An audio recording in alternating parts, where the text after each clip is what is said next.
ठीक है लोगों, इस्लामोफोबिया की सबसे बड़ी वजह मुसलमानों का व्यवहार है। मैं नहीं समझता कोई मुसलमान इसकी शिकायत कैसे कर सकता है जब आपके पास दसियों हजार अवैध प्रवासी बिना बुलाए पश्चिमी देशों में आ रहे हैं। उनमें से हजारों लोग अपराध कर रहे हैं, जैसे लोगों के साथ बलात्कार करना, लोगों को चाकू मारना और कल्याणकारी राज्यों पर बोझ बनना। जाहिर है सैकड़ों अगर हजारों नहीं तो बलात्कारी गिरोह का अस्तित्व है। नहीं, जाहिर तौर पर ये बस कुछ बुरे लोग हैं। मैं उनके बारे में बात नहीं कर रहा हूँ। सिर्फ इतना ही मुसलमानों को समझने के लिए काफ़ी है कि शायद कुछ गलत हुआ है।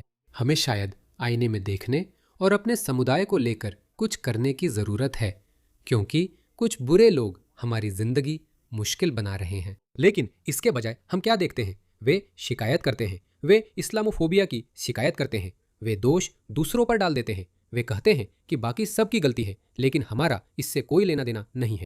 वे सब पर आरोप लगाते हैं, कहते हैं हमारा इससे कोई लेना देना नहीं, ये इस्लामोफोबिया है, तुम्हारी गलती है, तुम हमें दोषी ठहरा रहे हो। लेकिन ठीक है, अगर आप कुछ बुरे लोगों के बुरे व्यवहार पर ध्यान भी नहीं देते, तो मैं मुस्लिम विद्वानों की बात कर रहा हूं। उनका क्या?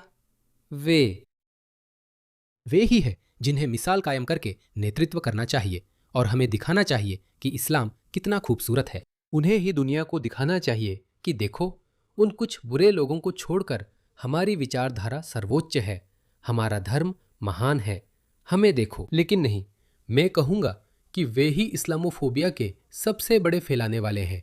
वास्तव में वे इस्लामोफोबिया के सुपर स्प्रेडर है। मैं सोशल मीडिया के दसियों हजार वीडियो में से केवल 3-4 दिखाता हूँ, जहाँ वे खुद खुलेआम इस्लामोफोबिया फैला रहे हैं, ऐसी बातें कह रहे हैं जिन्हें सुनकर हर गैर मुस्लिम को सतर्क, चिंतित और परेशान हो जाना चाहिए। फिर भी वे कहते हैं समझ नहीं आता ये लोग हमसे नफरत क्यों करते हैं। मुझे समझ नहीं आता, तो क्या हुआ अगर हमने उनमें से कुछ हजार लोगों को चाकू मार दिया? तो क्या हुआ अगर हमने उनके इमारतों में प्लेन घुसा दिए? तो क्या हुआ अगर हमने उनके कुछ ट्रेन स्टेशन और बसों को उड़ा दिया? तो क्या हम सब ऐसे नहीं हैं? शायद आप सब ऐसे नहीं हैं, लेकिन उनके विद्वानों का क्या? देखो दोस्तों, ये कितनी शांति से कह रहा है कि ये तुम्हारी सभ्यता नष्ट करेगा, वो तुम्हारी मौजूदा व्यवस्था को कब्जे में लेकर बदल देगा, चाहे कुछ भी हो। समझ रहे हो? अगर वो अमेरिका है, देखो, अमेरिका के पास विशाल, समृद्ध 600 साल पुराना इतिहास है। इसे भूल जाओ, हम बस तुम्हारी जगह लेने वाले हैं, उनकी सुनो। अल्लाह सच्चाई से शर्माता नहीं है। हम ये नहीं कहते कि इस्लाम यहाँ बहुत सारे अलग अलग धर्मों के साथ सह अस्तित्व में रहने के लिए है और हम सब बस हाथ पकड़कर दोस्त बन जाएं। ऐसा कैसे हो सकता है कि इस बयान के बाद भी वे इस्लामोफोबिक ना हो? हाँ, बस इस बयान के बाद हम सह अस्तित्व या शांति के लिए यहाँ नहीं हैं। ठीक है, ठीक है, तुम यहाँ शांति से नहीं आए। अच्छा, फिर आओ, तो चलो लड़ते हैं। नहीं, इस्लामोफोबिया। क्या बात है, इन लोगों को क्या हो गया है? मैं बेवकूफ़ों की बात नहीं कर रहा हूँ। उनके पास बहुत सारे बेवकूफ़ हैं, जैसे हर समाज में होते हैं, लेकिन शायद उनके पास कुछ और ज़्यादा है, कुछ और समझदार समाजों की तुलना में। लेकिन उनके यहाँ जो समझदार माने जाते हैं, जैसे मेहदी हसन, जैसे हमजा यूसुफ, वे कहते हैं इस्लामोफोबिया रूपर्ट लोवे या एलन मस्क जैसे लोगों की वजह से फैल रहा है। नहीं, तुम बेवकूफ़ हो, इसी वजह से इस्लामोफोबिया फैल रहा है। मैं अभी खत्म नहीं हुआ हूँ। धर्म को दुनिया पर राज करने के लिए भेजा गया था। इसे श्रेष्ठ बनने के लिए भेजा गया था। हर दूसरे धर्म की रोशनी को बुझाने और श्रेष्ठ बनने के लिए भेजा गया था। हर दूसरे धर्म की रोशनी को बुझा देना, इसीलिए हम यहाँ हैं। मुझे पता है मैं हंस रहा हूँ, पर इनका घमंड देखो। देखो, मेरा मतलब है ये लोग कितने आत्मविश्वासी हैं, इनकी दिखावटी अकड़ तो देखो। ये सब दिखा रहे हैं, जबकि ये एक छोटे से देश हंगरी को भी जीत नहीं सकते, एक पश्चिमी या ईसाई देश जैसे हंगरी को भी नहीं। तुर्की हंगरी में घुस भी नहीं सकता। आप जानते हैं, मुझे पता है कि तुर्की नेटो का सदस्य है, जिसे बाहर निकाल देना चाहिए, उसे कभी भी नेटो का सदस्य नहीं बनना चाहिए था। लेकिन मान लीजिए अगर नेटो नहीं होता तो तुर्की हंगरी पर भी कब्जा नहीं कर सकता था, क्योंकि पूरा पश्चिम उन पर टूट पड़ता और उन्हें बर्बाद कर देता। उनके पास कोई ताकत नहीं है। ट्रंप ने कहा उनके हाथ में कोई पत्ते नहीं हैं, फिर भी ऐसा व्यवहार करते हैं। सोचिए, अगर सच में ताकत होती तो कैसे करते। हमें इसे कहने में कोई झिझक नहीं है और हमें नहीं लगता कि ये कोई ऐसी बात है जिसे कहने में हमें झिझक होनी चाहिए कि ये धर्म इसीलिए भेजा गया है कि ये हावी हो, हर दूसरे धर्म को मिटा दे, उसे खत्म कर दे, उसे ढक दे, उससे श्रेष्ठ हो और लोग हर धर्म को छोड़कर इस्लाम को स्वीकार करें। और अगर इसे हासिल करने के लिए लड़ाई की ज़रूरत पड़े तो इसे हासिल करने के लिए लड़ाई की ज़रूरत पड़ेगी। जिहाद का मुख्य उद्देश्य है कि अल्लाह का कलाम सबसे ऊंचा हो और इनकार करने वालों का कलाम सबसे नीचा हो। ऐसा सुनने के बाद कोई इस्लामोफोबिक कैसे नहीं हो सकता, जो कि जाहिर तौर पर एक गलत शब्द है, क्योंकि ये डर नहीं है। अगर कोई आपसे कह रहा है कि मैं आपकी सभ्यता को नष्ट कर दूंगा, मैं आपकी हर उस चीज को नष्ट कर दूंगा जिसे आपने अपने दिल के करीब रखा है, और मैं उसकी जगह अपनी विचारधारा यानी इस्लाम को लाऊंगा, उससे डरना फोबिया कैसे हो सकता है। ठीक है, मैं अभी खत्म नहीं हुआ हूं, मुझे आपको और भी कुछ दिखाने दीजिए। उनकी महिलाएं भी ऐसी है, सुनिए। कोई शक नहीं कि कुरान ही आगे बढ़ने का रास्ता है और अल्लाह सुब्हाना व तआला की शरीयत ही वो व्यवस्था है जिसका पालन हमें करना चाहिए। जाहिर है मुझे नहीं पता कि वो कहाँ है। वो कह रही है सिडनी। हाँ, मैं बस यही कहने वाला था कि उसका ऑस्ट्रेलियाई लहजा है। तो लीजिए, यही बात है। वे पश्चिमी देशों में रहते हैं और इसकी खुलेआम वकालत करते हैं, क्योंकि हमने उन्हें इसकी इजाज़त दी है। आप ऐसा नहीं कर सकते। आप उसका 10% भी नहीं कह सकते। यहाँ तक कि सबसे उदार देशों में भी, जैसे तुर्की या मलेशिया, अगर आप विदेशी हैं तो आपको गिरफ्तार या निष्कासित कर दिया जाएगा, या आपको शांति भंग करने के लिए जेल में डाल दिया जाएगा। फिर भी हम उन्हें ऐसा करने देते हैं। हम उन्हें क्यों अनुमति देते हैं? मुझे आपको और अच्छा उदाहरण देना चाहिए। हम न केवल उन्हें अनुमति देते हैं, और जब मैं हम कहता हूं तो मेरा मतलब यूनाइटेड किंगडम से है।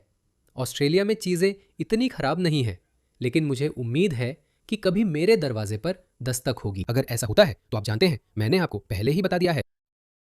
उनकी कीमत पर हम उन्हें अनुमति देते हैं। जो भी वे कहना चाहते हैं उसे बिना सोचे समझे बोल देते हैं।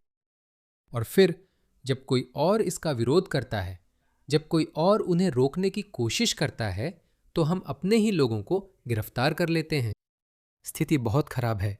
यही असली त्रासदी है। क्या यही आगे बढ़ने का रास्ता है? अल्लाह सुब्हाना व तआला की शरीयत ही एकमात्र व्यवस्था है जिसका हमें पालन करना और धरती पर लागू करने की कोशिश करनी चाहिए। हाँ, इसे मिस्र में करना होगा। मैं उस हिसाब के दिन का इंतजार कर रहा हूं। मैं उस हाँ, माफ करना, तुम क्या कह रही थी जानू? तुमने क्या कहा? इस्लाम, शरिया। Okay. जहाज। मैं उन्हें जहाज में रख रहा हूं। यह एक जहाज है। Boom.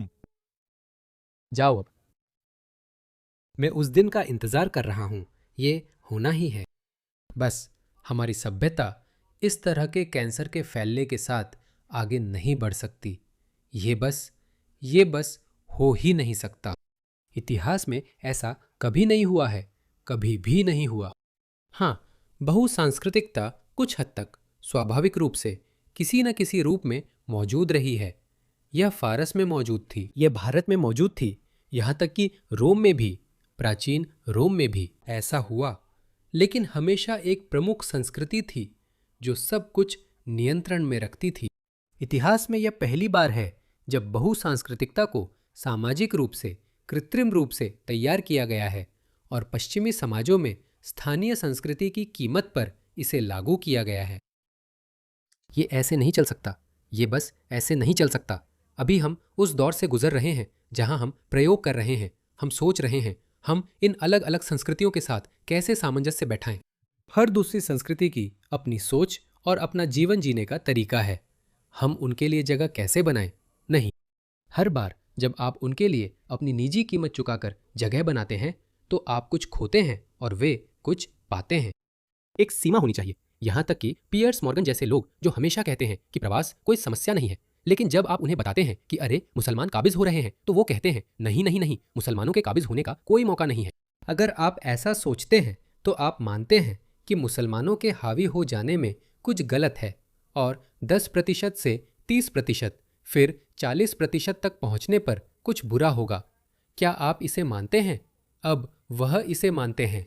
यही एक चीज़ है जो काम करेगी, क्योंकि बिना इसके आप जानते हैं पिछले 2 सालों में जो कुछ हुआ है, गाज़ा में जो हुआ, हर कोई, आप अंधे होंगे अगर आप सोचें कि कोई अंतर्राष्ट्रीय कानून जैसी चीज़ है। सायोनिज़्म सभी कानूनों से ऊपर है। वे सिस्टम हमारे दुश्मनों की सेवा के लिए बनाए गए थे। वे अहंकार, श्वेत वर्चस्व और इस्लाम के दुश्मनों की सेवा के लिए बनाए गए थे, हमारे लिए नहीं।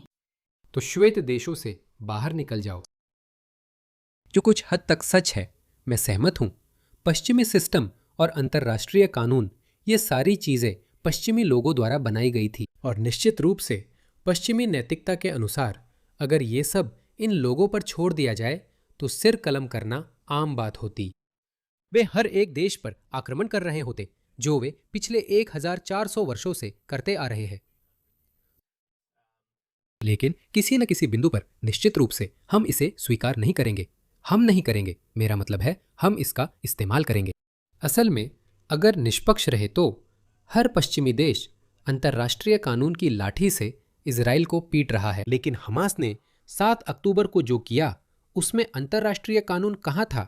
तो आप जानते हैं, अंतर्राष्ट्रीय कानून लागू किया जा सकता है।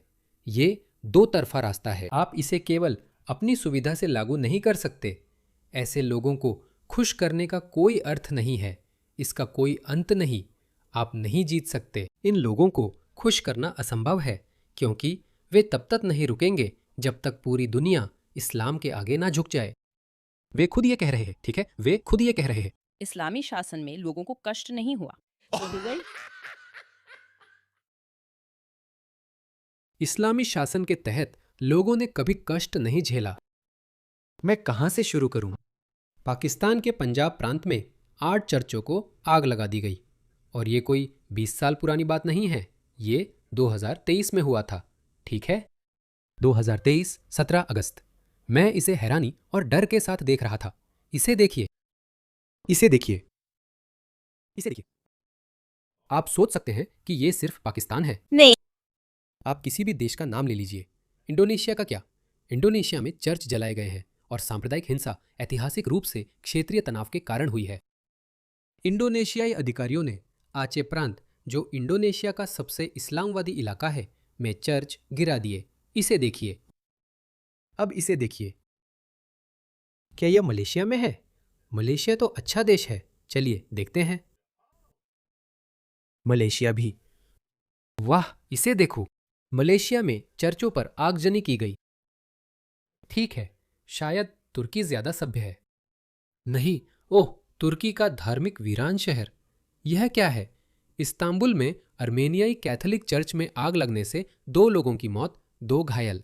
सही है, ठीक है। अफ्रीका की बात तो छोड़ ही दो।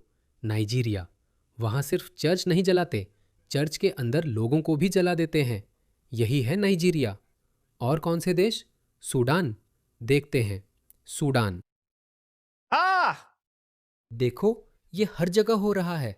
और ये, मुझे माफ करना, ये कमीनी। उसने अभी क्या कहा? कुरान की ओर वापस लौटना है। और ये औरत, उसने क्या कहा? यही उसने कहा। दोष, अहंकार, श्वेत वर्चस्व और इस्लाम के दुश्मनों का है, हमारा नहीं। इस्लामी शासन में लोगों ने कभी कष्ट नहीं झेला। तुमने वो देखा है ना? मैंने कहा कि चर्च जलाए जा रहे हैं। देखते हैं कितने लोग मारे गए हैं। ये वीडियो लंबा होगा। मैं तुम्हें 4 वीडियो दिखाने वाला था। मैं कितने मिनट पर हूं? 12 या 13? आगे बढ़ने के लिए हमें कुरान की ओर लौटना होगा। हमारा आगे बढ़ने का रास्ता है कि इन सभी लोगों को पश्चिमी देशों से बाहर निकाला जाए। इसके लिए मैं प्रयास कर रहा हूं। कोई मुझे डांट या इस्लामोफोबिया फैलाने का आरोप नहीं लगा सकता। असल में ये लोग खुद सबसे बड़े फैलाने वाले हैं। देखिए, मुझे चुप नहीं कराया जा सकता, क्योंकि मैंने सबसे कट्टर या सबसे उग्र रुख अपनाया है, जो है कि इन लोगों को, इन नफरत फैलाने वाले उपदेशकों को देश से बाहर निकालना शुरू किया जाए।